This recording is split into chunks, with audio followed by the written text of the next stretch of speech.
معماری بنای آرامگاه حافظ کلی رمز و راز داره که شاید تا الان نمی‌دونید.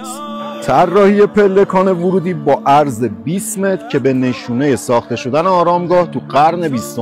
تعداد 20 تا ستون در بخش ورودی به علاوه 8 تا ستون خود آرامگاه که اشاره به عدد 28 تعداد هجاهای وزن محبوب حافظ.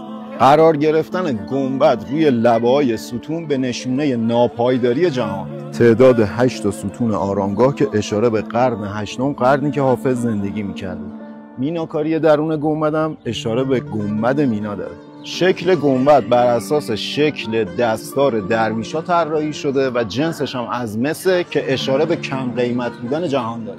بنای آرامگاه حافظ سال 1314 بر اساس دستور رضاخان به وزیر آموزش پرورش وقت و بر اساس طرحی از معمار معروف فرانسوی آقای آندره گودار طراحی و بازسازی میشه. فریاد که از 6 جهتم راه ببستند، آن خال و خط و زلف و رخ و عارض و قامت. امروز که در دست تو هم مرحمتی کن، فردا که شبم خاک چه سودش که ملامت.